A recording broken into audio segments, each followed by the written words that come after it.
ನನ್ನ ಚೇರ್ ಎತ್ಕೊಂಡ್ ಬಾ ಇಲ್ಲಿ ಕೊಡು ಸ್ಟಾರ್ಟಿಂಗ್ ಅಲ್ಲಿ ಮಾತ್ರ ಇತ್ತು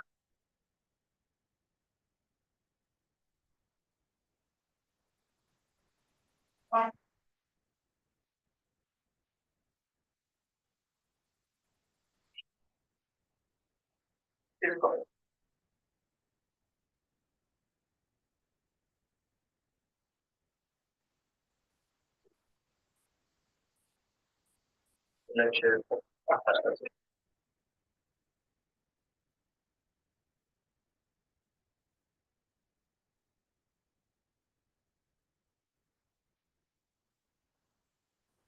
ಮೇಲೆ ಬಂದ್ಕೊಳ್ಬೇಕು ಇಸ್ಕೊಡಿ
For 2 minutes. Once you start the session, I also delay. Check on me.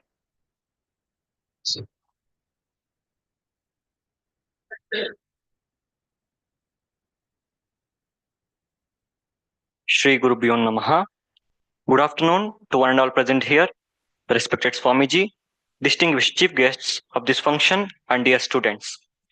It's a great honor today to welcome back two of our own accomplished alumni, Mr. Ranjit Nayak and Dr. Shripad Nayak, belonging to the batch of 1984 to 86.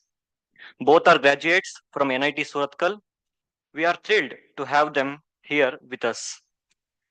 Mr. Ranjit Nayak's journey is truly impressive. He has perfected the value proposition of SaaS, which means software as a service product, brought that vision to fruition by building the product and also servicing it with a strong ecosystem. He co-founded a cloud computing, billing, and metering company. After the startup experience, he worked at some of the biggest names in technology and enjoyed every moment of it. His expertise spans across product management, product marketing, leadership and management, and many more. His goal is to lead product management teams while developing his own abilities in the process. At present, Mr. Ranjit is working as the director of product management at Visa. Dr. Shripad Nayak is a graduate in mining engineering from NIT Surathkal in 1990 and acquired his master's from IT BHU Varanasi. He completed PhD from NIT Karnataka Surathkal in 2017. Dr. Shripad joined NIRM, which means National Institute of Rock Mechanics, in the year 1992. His expertise include hydroelectric projects, coal mine method of working, instrumentation and subsidence modeling, planning, design and execution of geotechnical instrumentation, work for mining and hydroelectric projects. He has published more than 60 technical papers in journals, national and international conferences. At present, Dr. Shripad Nayak is the head of Numerical Modeling Department, National Institute of Rock Mechanics, that is NIRM, Ministry of Mines, Government of India. Both are here to share their wisdom and inspire us all. Please join hands in welcoming our guests. We look forward for your valuable words, sir. Thank you.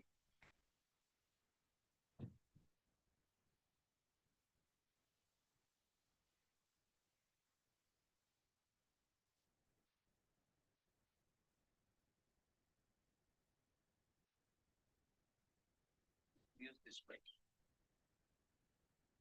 So, first and foremost, it's a great pleasure to be here. I feel like not long ago I was sitting in the same group like you. Not long ago, it feels just like yesterday. And I was just telling Swamiji, it's nice to come back, the same quiet and wonderful environment that is there. So I just want to start by saying there were times I used to I didn't like it in the morning, 5:30 getting up. But if I look back at it today, I wish I can do that. It was such a wonderful experience for me.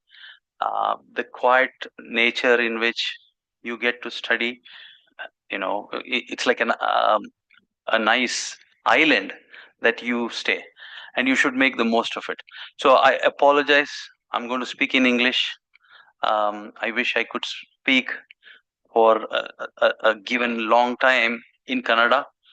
I will at some point do that, but it'll take some time. So, um, the topic at hand is entrepreneurship, a way of life. So, what I'm going to do is I'll speak for about 15-20 minutes, and then Sripad and I can have an interactive session. You can ask questions about some of the things I've said. So Shripad and I were in the hostel at the same time, and then ended up in NIT Surathkal. At that time, it was called Karnataka Regional Engineering College. So we went there. I was his roommate also. There is a story behind it. I'll tell you if you ask me later. But we were there for 4 years, and then um, destiny has led us in different ways. And you heard he's the PhD. I'm not a PhD like him. He's the one with thoughts which are independent. But I, on the other hand, have a passion for entrepreneurship, and it grew on me. So what I'll tell you right now is, we'll start with what is the definition of entrepreneurship. And if you go and look online, the Google gods will tell you it is the ability to develop, organize, and run a business while handling the risks that come across and to make a profit. So I ended up with the term to make a profit. So is it a good thing to make a profit or not? That yes, okay. Not a, how many of you think it is a good thing to make a profit? Oh, okay, that's pretty good, because in a socialist society, or even if you were to ask this question maybe 25, 30 years ago, the answer would be, hey, don't make a profit. Why are you making a profit at the expense of your society? But that's not the way to look at it. We can talk about it. I'm surprised by your response here. Okay, so going on to what are the traits of an entrepreneur, right? That's if it's a way of life, what it means is there are certain traits that an entrepreneur has. So what are they? So I'll try to summarize them. I'll talk about certain traits, and you can tell me, after I finish, you can discuss. You say, no, it's not, or yes, I've seen that trait in an entrepreneur that I have dealt with. So one of the traits is an entrepreneur a young person or an old person? What do you think it is? Young person. Okay. So the answer though is an entrepreneur can be young or old. Now, being young gives you an advantage. A young entrepreneur has an advantage. Why? Any thoughts on why a young entrepreneur has an advantage? What's that? I can't hear. You'll have to speak up. Why does a young person have a advantage when if they go to entrepreneurship? Like, first is that they've got a lot more energy and lower amount of responsibility in the beginning, right? So that is definitely a positive. Okay, now I'm going to tell you one more thing, which is a young person may have not worked in other places, so they don't know what doesn't work, right? And that's a big advantage. So if you go to an experienced person and he has had the experience of trying something and it hasn't worked, he's not going to try it. Whereas a young person doesn't know that it may fail. So he's going to try it with a little twist and that will work. So that's why a young person has an advantage in their way of doing things. However, an experienced person also could get into entrepreneurship and they have an advantage. What is the advantage? They have what's that? They have experiences. One, they have connections. They know, sometimes they know what doesn't work, and that's an advantage, right? They'll take a path which is different than what they know doesn't work. Okay, so again, what the point here is, the trait of age is not conducive, or it's not the only thing about an entrepreneur. Okay, the second, now I'm going to talk about the mindset of a entrepreneur. So I'll say a entrepreneur is a risk taker. Would you agree? Yes. Okay. Now I will qualify that by saying they take risks, but they are calculated risks. What does a calculated risk mean? It means he won't take a foolish risk. He will try to reduce the risk as much as possible. And that's what some of you who are coming to the sessions, I kept harping on. You have to find and figure out as much about the idea that you are pursuing, because when you do that, you reduce the risk. You know, you reduce how much of risk you're taking. So that is why a entrepreneur is a risk taker for sure, but also one who mitigates the risk and takes calculated risks. Number two, uh, entrepreneur is resilient. What does the term resilient mean? Have you heard the term resilient? Okay, resilient, if someone falls down, right, they get up. Now if you are resilient, no matter how many times you fall down, you get up, and that's not an easy thing. So you have to forget that you fell down, you have to forget that you had a failure, and then come back up and start working. So typically an entrepreneur is resilient. So he might have one failure, that doesn't stop him or her. I don't want to say him, it's him or her. An entrepreneur will try again, try again, try again, and that is resilience. So that's one more trait of a entrepreneur. Then an entrepreneur has something called growth mindset. Okay, you can go after this session, search for growth mindset, and you'll find lots and lots of information about it. Specifically, Stanford University professor has written about, there's a lady, I forget her name, but she's written about growth mindset. So what is a growth mindset? Has anyone heard of the growth mindset? No. Okay. What the growth mindset is as follows. It says you will attempt something, and if you fail, you don't get punished for it. You will not punish yourself for it, and instead you will learn from that experience and do something again, and change, learn from the experience and grow. So any failure is not a minus, it's not a negative thing. You're instead, you're going to learn from it, and make a progress. So how many of you have any of you seen the American football? Okay, you've seen American. Anyone else has seen American football? No. So in American football, it's not like our soccer, right? We call it football, but their football is a little different. And the way it works is you have four chances to take the ball 10 yards.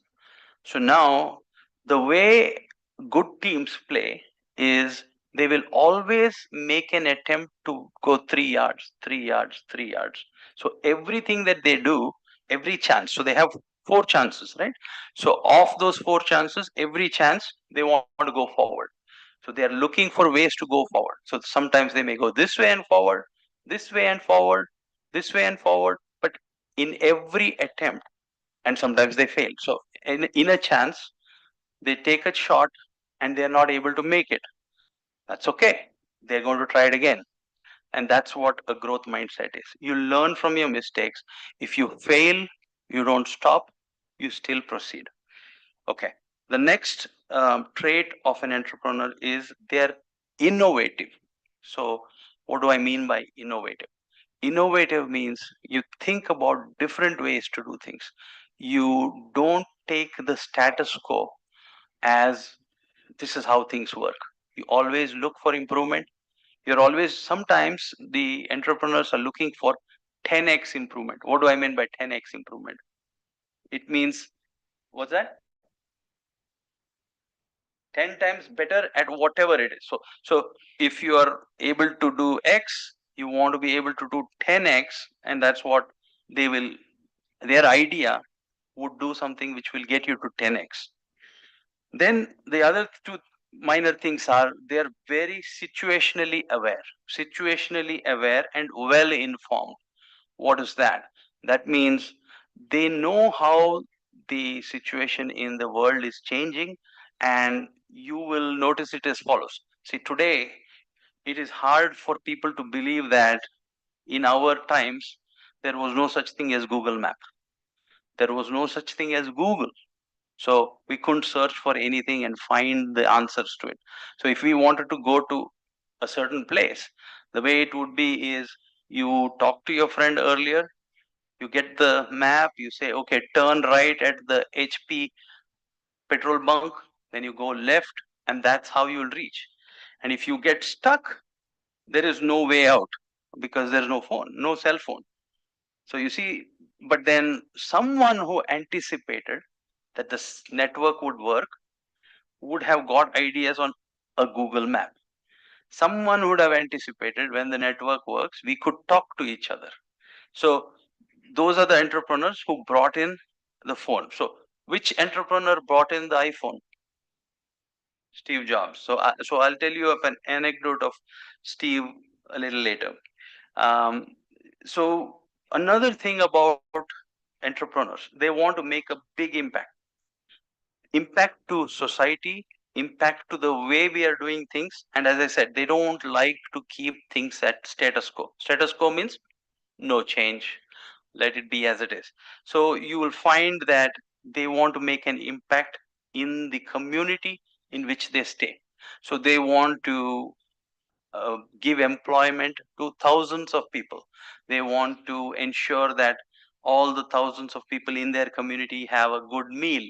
So that may be how they do it. So there are entrepreneurs who can, that's how they think. So they see, also entrepreneurs see the world and the future a little differently and uniquely. What do I mean by that, right? So they will frame the question. So anything you want to do, you have to frame the question. Framing a question is not as easy as you think. So what do you want to do? You have to frame the question as, I want to be able to do XYZ. So here I'm going to give you an example of what Steve did for this, right? So the task that he gave his engineers was, you have to boot the laptop computer in very less time. So how many of you have seen Windows 95 boot up? Windows 2000 maybe boot up. You're too young to even figure that out. So, how long does your laptop take to boot up? How many seconds? Just give me a number. How many? Okay. 60 seconds, right? So the way Steve Jobs told his engineers, he said, you have to make it boot fast, right? From 1 minute down to 30 seconds. Now, okay, that's an engineering task. But the way Steve Jobs told his engineer is different. He said, there will be millions of these laptops. And if millions of people wait 1 minute for the machine to boot, how much important time is going waste? So now the engineer is inspired to cut out the time because he knows millions of laptops are booting and he can save the time. You see how it works? Suddenly the engineer is going to work very differently. His mindset is different. So that is what a true entrepreneur will be able to inspire his own team and give them direction. Okay. And they're very articulate. So someone like Steve Jobs, again, I'm giving his example. I wouldn't say he was the nicest of persons. I've not heard him personally, but I've heard people who have worked for him. I've talked to people who have worked for him and they said, I wouldn't work for someone like Steve Jobs. So he had a way with people, he had a way with working with his own team members, and that comes across. If you have seen anything about Steve Jobs online, you will see that. But what was he very good at?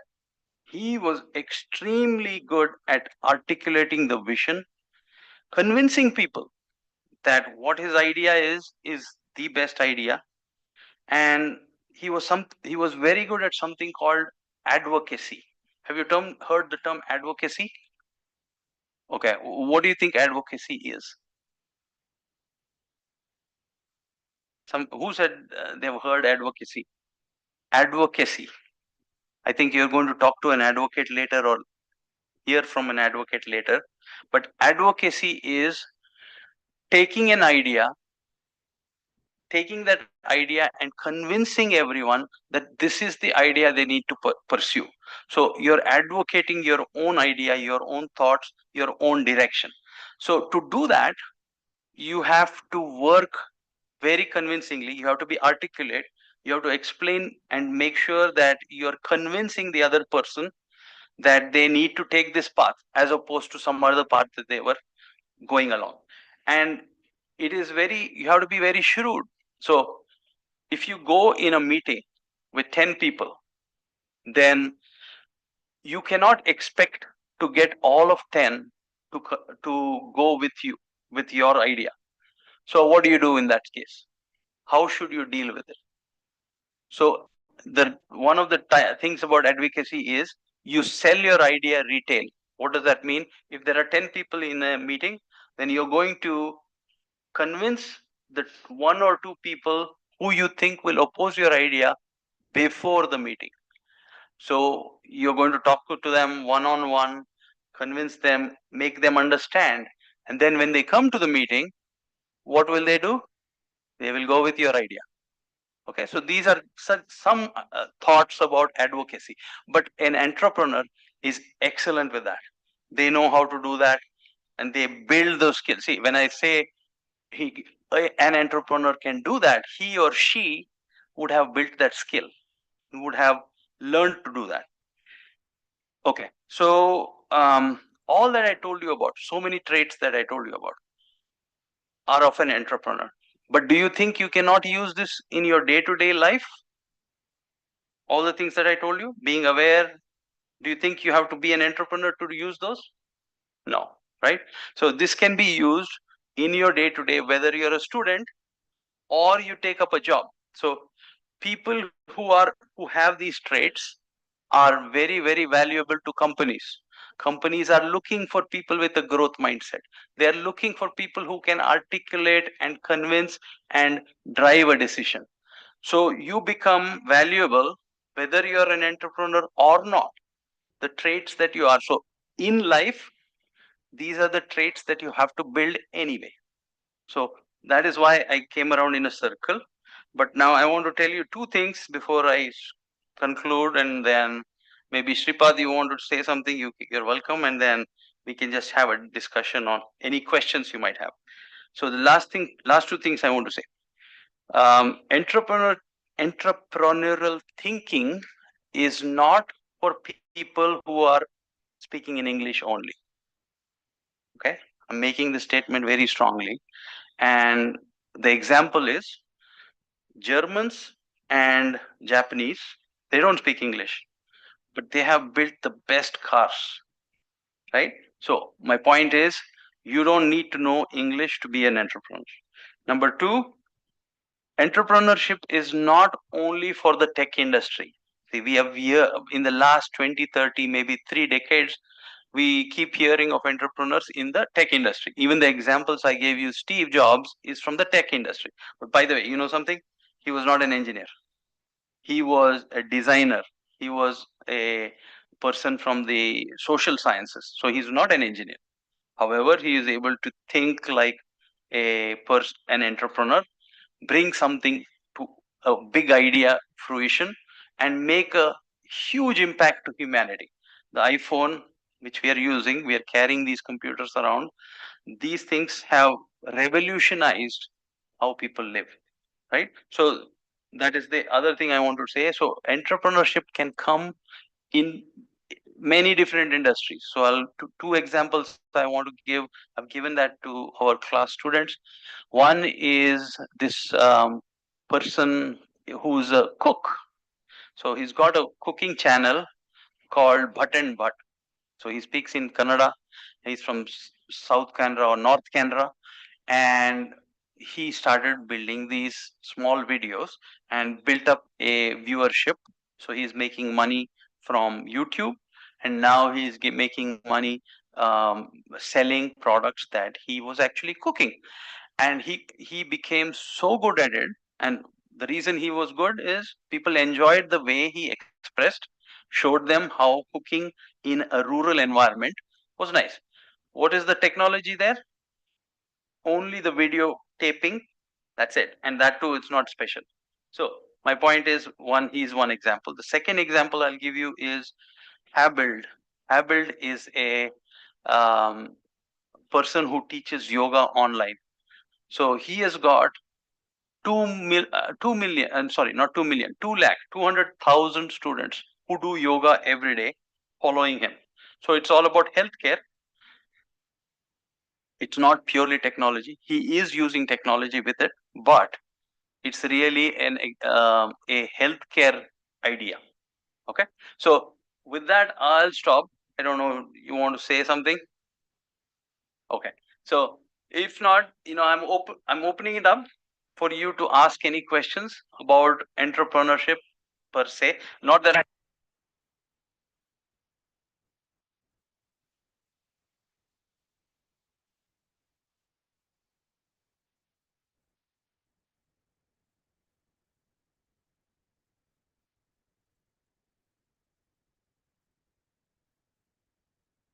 I would say I would have stayed away from entrepreneurship, but the drive did come, the idea came up, and I pursued it. Not one, multiple ideas. I failed multiple times, but then use that in my day-to-day life. So back to the point about entrepreneurship in your day-to-day life. Okay. Any questions? Okay, now if you have no questions, I want to ask about the question of profit. So an entrepreneur, as I said, is looking for profit. So you all agreed that profit is good.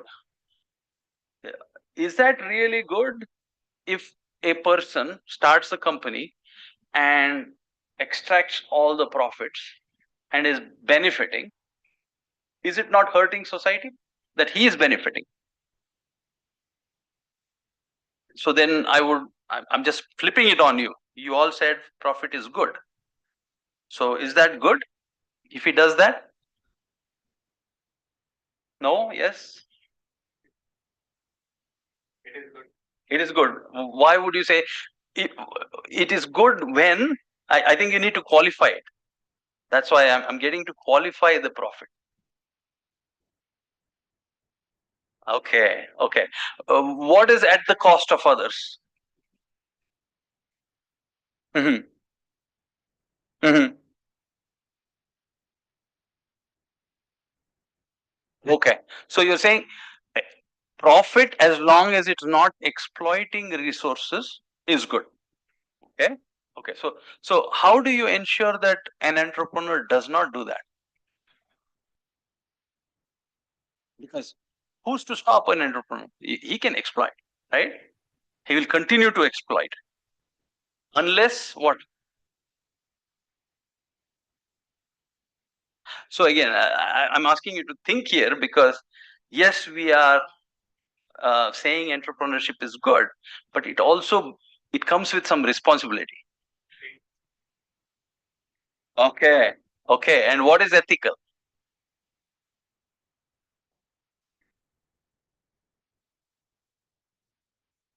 Okay. Okay.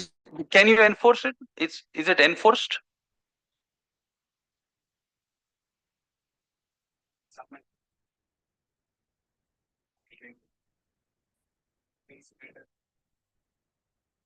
Okay. It is enforced in some ways. CSR is not is it required? CS? Oh, it is mandatory. Okay. Okay. Okay. So it is mandatory, but also they are paying taxes, right? So the profits are being taxed. So in some ways that is true, but where you have to be a good person. An entrepreneur needs to have the right values and attitude to not pursue and exploit things. Okay. And who's going to put the rails? Government in some cases, but you can always skirt. There are smart entrepreneurs who skirt that. You wouldn't call them smart, at that point they are wily. So so all I'm saying is, yes, entrepreneurship is good, and when you use the profits for the benefit of the community, that is the way to do it. So everyone can be an entrepreneur. See, if you're not an entrepreneur, what are you? You're a job taker. So you're relying on someone to give you a job. One, you're relying on the government for their subsidies, for them to help you with other things. So profit is good as long as it is done right, as long as it is within limits and it is not exploiting society, the community, and the environment. Because all exploitation has repercussions. So the whole weather systems that we are facing, um, climate change, is because humans have exploited the environment sometimes in the wrong way.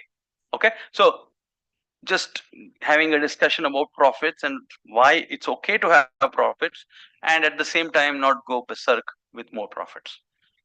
Okay. Okay. Any other questions, thoughts on entrepreneurship? Go ahead. You have a question? Yeah. In any entrepreneurial activity. Great question. Great question. So, Sir, must we have capital Mhm. to start any entrepreneurial activity? Okay. Is it must? Okay. So the answer is, you will need some capital. The question is, where do you get it from and how much do you need? Okay. So the answer, it depends on every enterprise that you open. When you start an enterprise, you're going to make an assessment whether you need capital to do it or not.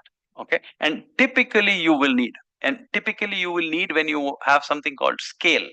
That means you have done something, but now you want to reach to thousands of people, in which case you need money to reach out to them. Okay. So those are the cases where capital becomes important. A reach to all the areas is important. Now, to start, there is something called bootstrapping. Okay. There is a concept called bootstrapping. You can all look it up. What it means is, you're not going to start by trying to get capital. Bootstrapping is a method where you will do small things, you will try to earn revenue from day one, and without getting capital, get your company going. Now, you can do that when you use your abilities to do some service. So what is a service? You say, I'll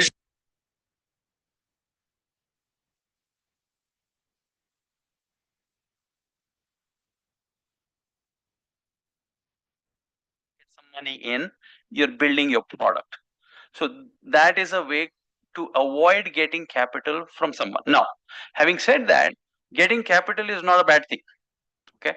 But here are some downsides when you get capital. So who gives you capital? It could be public. Yeah, it's investors. The answer is investors. And investment can come from the public. If you have your listing on the stock exchange, then they're going to be the public. But small startups are not going to be on the exchange. You will get to be on the stock exchange after you have proved the concept of your idea. So it's not going to be from the stock market and public, but they're investors, special kind of investors. So investors are those who generally in a startup, they're called startup investors. They're venture capitalists. They usually, that's the group which you go to. Why? Because a venture capitalist is one who understands the startup nature of startups. So they will say, yes, I will invest in you. Now, they will invest, they will assess your plan, and then they'll say, okay, I'll give you X number of dollars or rupees. You have to give me 50% of the company. Okay. Now you, as the entrepreneur, took that money and they became 50% owners. Now you are working for them.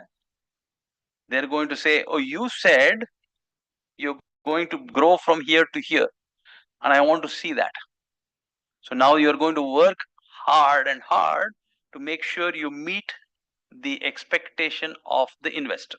Okay. So I think that was a great question. Do you need to take the capital? There may be a time when you do. But do you absolutely need to take it? No. Can you find a way to do it with bootstrapping? Try that. Can you do it with minimal cost? And there is a way to run at low cost initially. Get to a point and then say, okay, you give me the same amount of rupees, I'll give you 20% of the company. Okay. So you take it to that level and then say, I'll give you 20% of the company, give me so many rupees, because now you know you're going to take off. Okay. So the concept of bootstrapping. And then I told you about VCs. Now I'll tell you who are some other investors. And typically in India, and India is very interesting in that space. India is you get investment from friends and family. Okay, so that's another source of investment. Friends and family. That means you will go to your the people you know and say, "Here's an idea. You put this money, and I'll double it for you." Okay, that's when they'll give you. Now, if they're good friends, they'll say, "Okay, don't double it. Give me 20%." Right? I can put it in the bank for 10% or 8%. You double it, then I'll give it to you. Okay. So friends and family is one more source. And there is another concept called angel investors. Okay. Who are angel investors? They are like small VCs. Okay. They are not venture capitalists, but they are high net worth individuals. What does that mean? These people are, they have 10 lakhs or not 10 lakhs, 100 lakhs of net worth, which means they have 10 lakhs to invest. So they listen to you and they think, oh, this is a good idea. If I give 10 lakhs, I will get 20% back on it. So they're always looking at how much rate of interest return will I get. If you're better than the bank, then you are of interest. But they also know you are risky. You're a startup. Okay. So now I hope I answered your question. Should I take money or not? As as a entrepreneur, should I take money? Yes, in some cases. No, in some cases. Okay. That's a great question. Any other questions? Yes.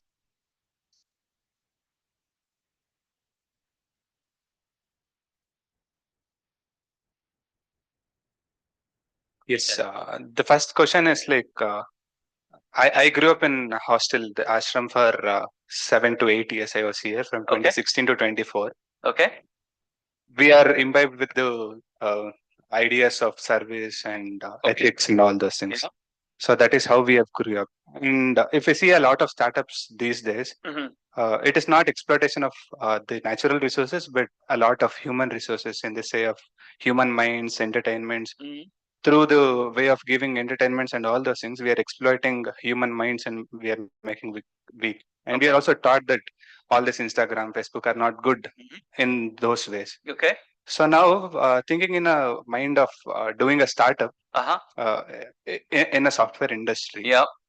there is a dilemma of should I do service or Mhm. should I do profit? Mhm. And where to find the right balance of service and profit is a doubt, with the ethics also followed.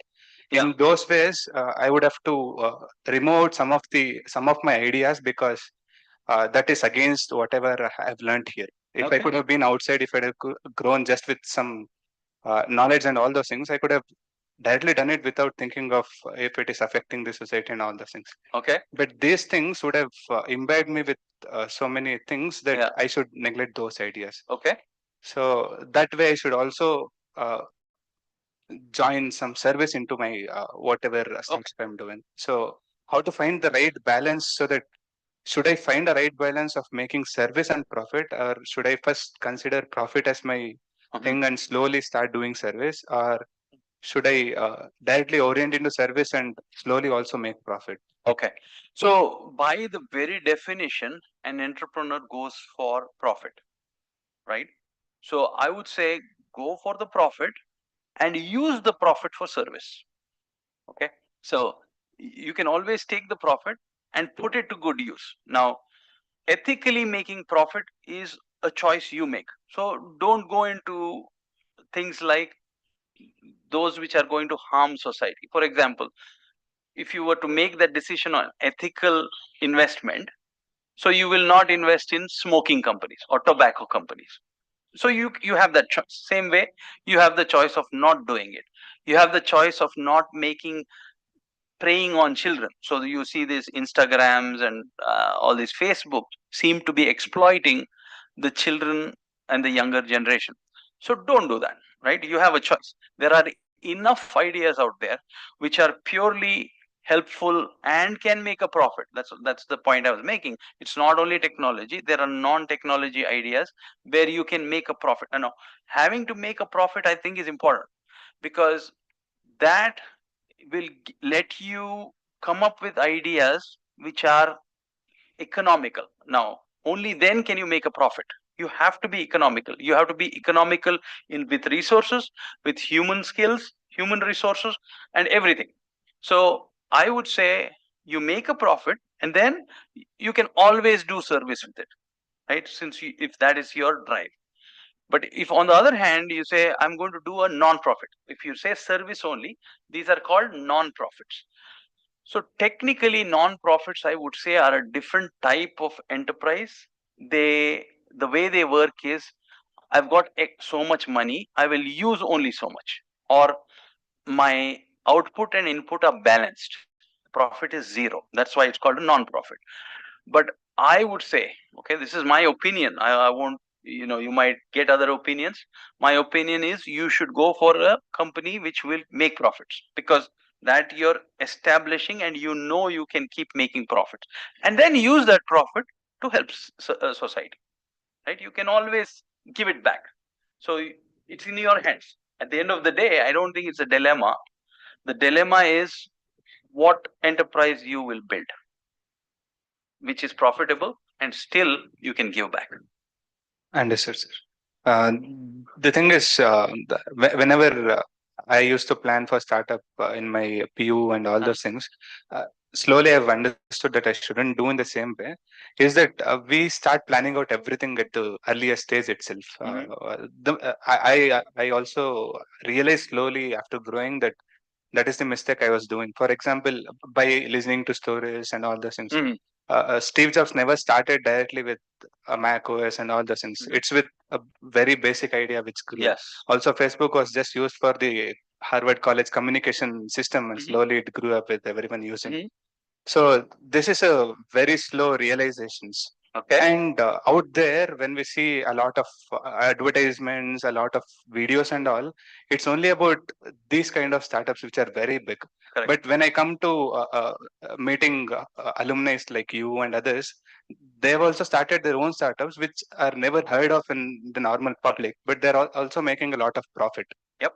And these are the startups which go unnoticed, but also making profit in a right way. Are there any sites or somewhere, or is it only through connections that I can find out these kind of startups? Okay. So there were many things in that question here, right? Number one, you're saying not all enterprises succeed, right? That's why I kept talking about failure. I talked about failure and resilience, because what you see as big, oh, this person created Flipkart, it doesn't tell you 10 things that he tried before and failed. Okay, they talk only about the successes. So as an entrepreneur, you need to understand that not everything you touch will succeed. Now, the second thing he said was, I did not realize I had to plan. Now, I will tell you a slightly different view of this thing. You have to plan. Now, you will plan, and you have to plan and be ready to change the plan. Okay, and because you learned something along the way which was contrary to your assumptions, so then you change the plan. So you cannot get away by not planning. Okay, so you do make the plan for the long term and a vision of a long term. But as you do, say you're on step one of your plan, and you find you were expecting to make X amount of rupees and you just made 1/10 of that. That's okay. What you do is something called a pivot, which means, okay, I'm going to change my plan because this is what I found out, and I'm going to adjust my plan. It's not that I've thrown the plan, the grand vision is there, and I'm going to make an adjustment. Okay, so I wouldn't discard the planning. I wouldn't also discard the ability to see what you're trying to do. And then as you learn, you change. That's the growth mindset, right? You failed, so you make it an adjustment, but you still pursue your goal. Now, you need to know when to give up on it. Okay, say you have tried something 10 times, tried it in different ways, then what you learn is you're going down or barking up the wrong tree. Okay, so you need to know when to quit that. But I wouldn't quit it with attempt one. I wouldn't quit it with failure two. On third attempt, you will say, okay, maybe I'm wrong. Maybe I need to shift. Maybe I need to back off. Okay, and some of the entrepreneurs we spoke to talked about this 2-year rule, and it's not a rule, but here is the point. If you give everything to an enterprising idea, give it 2 years and make all the changes that you need as you go along. If you're not successful with it, then you might want to think about changing it. Okay, the year two is not a hard and fast rule. Maybe in 18 months you see that you're hitting a wall. Then can you change? In my case, I can tell you what happened. So we started this company called Billing and Metering for SaaS, right? And it was year 18 months into it. And then what happened was the financial collapse happened. So when you have a financial collapse, all the customers we were speaking to pretty much shut their doors. They said, we are not making any purchases. We are not going to pursue any new ideas at this time. What does that do to a startup? It kills the energy out of it. So we backed off of that and sold ourselves to someone else. And the company survived in a different form. So what happened is we sold it at in a fire sale. You call it a fire sale. It sold to a other company, and that company had the wherewithal to get through the financial downturn. And once it got through the financial downturn, they were able to sustain. Okay, so all I'm saying is you will be able to find your path, and you should not give up on the planning. Planning is essential. You plan, you replan. When you get feedback, you replan. Now, whether you stick to the plan as you thought, That never happens. It will never happen. It will shift a little. It's okay to shift and make your adjustments as you. Okay.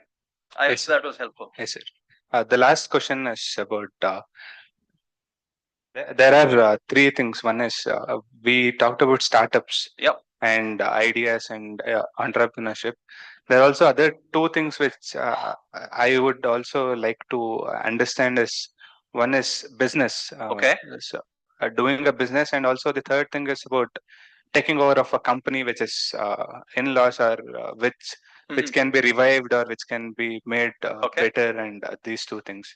So would those things also be considered as entrepreneurship? Yes. Yes, absolutely. So it is always a business, by the way. I think I defined an entrepreneur is one who can run a business. So a business, it is a business, and it is a for-profit business. Okay. So that is a given. Now, buying, what you are asking is, can I buy a sick unit or something that is now losing money and then turn it around? Absolutely. That is definitely something you want to do. If you're seeing and you see that day in and day out, what happens is our company was bought out by someone else, right? They saw that we were on a fire sale, so they went and bought us out because we have the technology, we may have some customers, and now you have ideas which will pump in. Maybe you know how to make it more efficient, or maybe you know how to sell more items to the same set of customers. So when you buy a company, there are many reasons for it. You're either buying it for its technology, for its base, or for its ability connections to many other sources. Say they are able to sell through a few channels, and your idea works through the same channels. So now you buy them because those connections exist. So it is absolutely a perfectly good idea to purchase and turn around a company, and that's an entrepreneurial uh, uh, innovation as well. It is entrepreneurial exercise. So don't think that you have to start from scratch. What about the third way of example, bringing something which is not in India through business, and then slowly uh, developing the same thing here after selling some time, making Yes. profit? That's also entrepreneurship. Yes, it's absolutely an entrepreneurship. What you're doing is you're taking something that works in a different industry, in a different geography, making it work in India, or initially you do it as a agency, and then you bring it into India and you make it work in India. You do the manufacturing in India. In fact, one of the entrepreneurs I had interviewed, and I couldn't show that video, was this is a okay. This is one more thing I probably should have said. To become an entrepreneur, you really need to understand yourself, your strengths. So this entrepreneur that I'm talking to you about, he was an engineer. He was one of our classmates, and he realized that he is not too good with engineering, or he doesn't want to sit in a engineering desk and do design. So from day one, he was very clear, I want to go into sales engineering. So he went to sell. And what did he like about it? He said, I like being with people. I like to have interactions. I don't want to be in the design lab sitting and doing all these things. So he was self-aware of what his strengths are, what he likes, and how he will be happy. So what he did is, he was a chemical engineer. So he started becoming a sales engineer for a chemical company. After about 3-4 years doing very well with them, he switched to become an agent for a Korean company to sell in India. So Korean company has a chemical product. He is their agent in India. So what does he do? He goes and talks to all the Indian companies, chemical companies, which buy that product. Okay, so now he has contacts in all these companies. So over time, the Korean company wants to establish their manufacturing unit in India. Guess who's the COO? This guy. And he takes this company to he makes it a initial public offering. You know what a IPO is, right? So in a stock exchange, if you bring a company, then investors are the public. So this is what he did. So, and then he tells me, well, I have other joint ventures which are at the same stage. So you see, what was he? He had a good awareness of his own capabilities, and he got these ideas. The ideas are how to bring that company into India. The manufacturing starts in India, and he has the connections to sell it within India. Right? So that is an entrepreneurial idea for sure. You can't discount that and say it's not an idea. Okay. Thank you. Okay.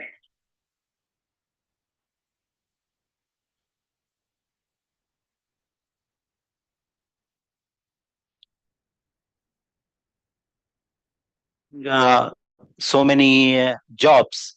Okay, giving your own job, and that job can be taken up by somebody else, and you are generating tens, hundreds, thousands of jobs. So that is also an indirect way you are servicing the community. So you have to treat that way. But that being an entrepreneur, how you are going to contribute positively to the community. So yeah, that idea that you had is positive, right? And you are putting your ideas to test and to use by doing that. So don't discount that as a non-entrepreneurial idea. Okay. Anything else? Any other questions? Thoughts? So who all wants to become an entrepreneur now? Okay. Okay. It's a tough order, but that's good. I've got 30% here, 40% saying they will pursue it. So, and believe me, it's not easy. Sometimes you're all alone and you have to go through that, but it's well worth it, because if you will succeed even if you don't succeed. Okay, this is the other thing. Even if you don't succeed, like myself, here's an example, right? Even if you don't succeed with it, what you pick up is going to be useful. And back to the same point, entrepreneurship as a way of life, if you think about it, you're going to now put a logical thinking around any idea that you take it to fruition, take it logically to something which is economically good and ideally good for society. Ideally, right? Yeah, there are some bad ideas. People will pursue it no matter what, they will do it. And you don't have to pursue it. You can always pursue ideas which are good for you, and there are tons of it. I mean, there is no dearth of things that you can do. As part of the first PU class, I have seen so many ideas. Right now, putting it together in a way that is pursuable is all that it takes. Now, as first PU students, it's a start. You're putting it. You have, I think, done more than that, but others will take an idea, think about, keep it in the background, and then when you are an engineer, perhaps you will say, I can build it. Or maybe you become a sales engineer, and in that case, you know how to take it to market. In those cases, okay, I'll tell you one other thing before we leave, because any enterprise that is built is usually built with not just one person. An entrepreneur is a driver, but he or she will work with people who have complementary skills. So as you look and as you work in your own capacities, if you find someone who's very smart and is complementing your skills, then they are a perfect uh, potential for partners in building an enterprise. So think about that, right? So as you know yourself is important, but you also know who else is complementing you. And then when you have an idea which you're keeping in the back of your minds, you say, oh, this person is going to be a perfect partner for me when I build out my enterprise. So if you are good at design, engineering, thinking of new ways, then perhaps you're not the kind of person who likes to go and talk to buy sales, to do sales. But you find someone who has that attribute, then they're perfect candidates to be your partner. And typically, all these companies will have someone as a partner. Even if you have heard of big companies where there is one founder, they have usually had multiple players with them. If you look at Microsoft, you can see the example of Microsoft. Again, I'm giving tech examples, unfortunately. Just forgive me for that. Um, they had 3 or 4 partners. Each one was very good at something else. Steve Jobs partner for Steve Wozniak, and Steve Wozniak was the hardware designer, and Steve Jobs was the talker, right, and the visionary. So the two complemented each other to create a huge company called Apple. So let me pause there. I don't know if you have. I think we are at time, so I'd like to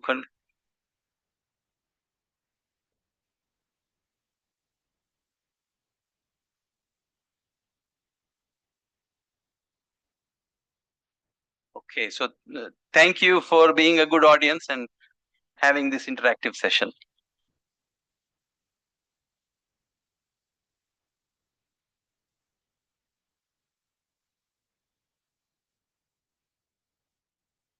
Thank you for your valuable words, sir. Now I request Swami Tadyuktananji to present a memento for both our guests as a token of our appreciation and love.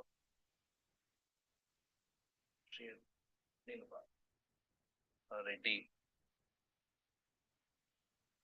to take the tray. Really ready.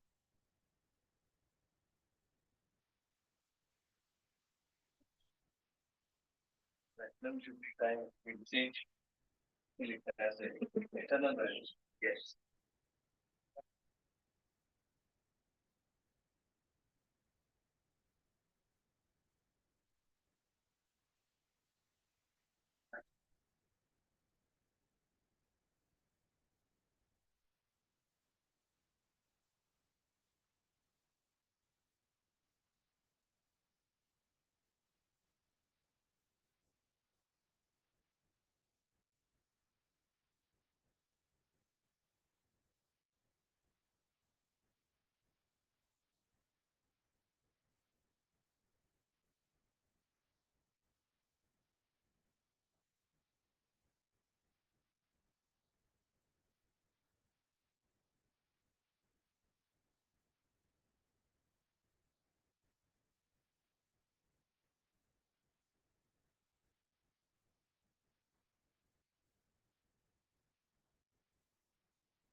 For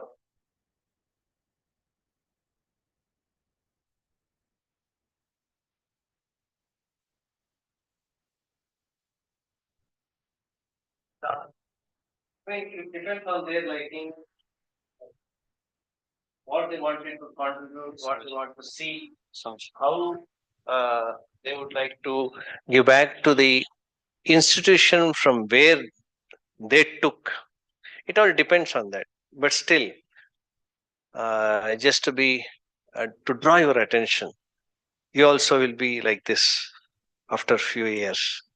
You like it or not, but you have to become like this. That's why we have presented, and they also wanted to share with you all.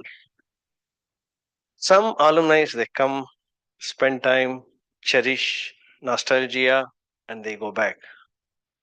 Some, they support some project, money, scholarship, identify somebody, then they support.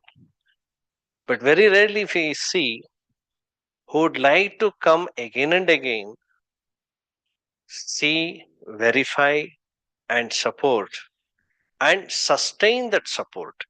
Whatever they wanted to give, a sustained support. See, all these minutes, the last 60 minutes, we are hearing about the entrepreneurship, etc. One of the item in the entrepreneurship is scalability and sustainability. Scalability means what is the volume, and sustainability is keeping that continuity, keep going. Both are important. Here, they came with the idea, but they sustained that idea. I really appreciate that. What they spoke on the first day, not much change has happened. They said, will not overboard, hype, or we wanted to support one student. That was the idea with which our Ranjit Naik came, and sustained way. They are with the Mandiram, speaking to the boys, in between our the local partner. It's a very rare combination. He lives in US, he lives in India. They came together. See how the mind works, and both worked together. And today we have arrived at a point. The last point, final, yet to happen in a couple of days. The entrepreneurship program, the first year, who will be the awardee, he will be declaring it in next few days.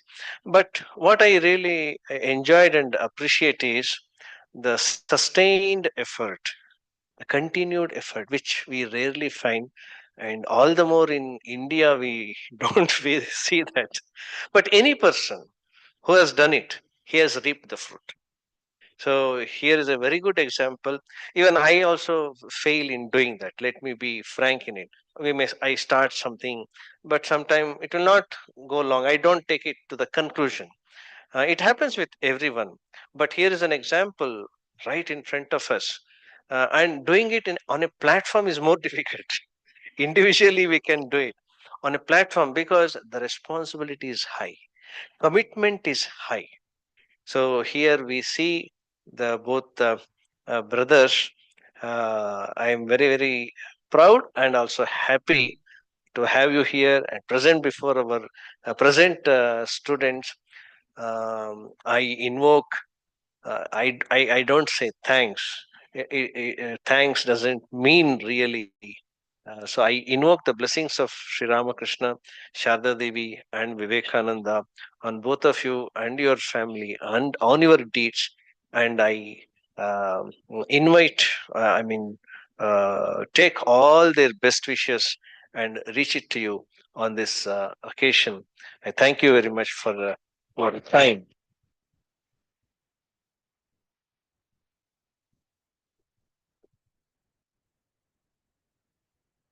So as you all know, there's a next session for PU1 students, which we'll have after 25 minutes.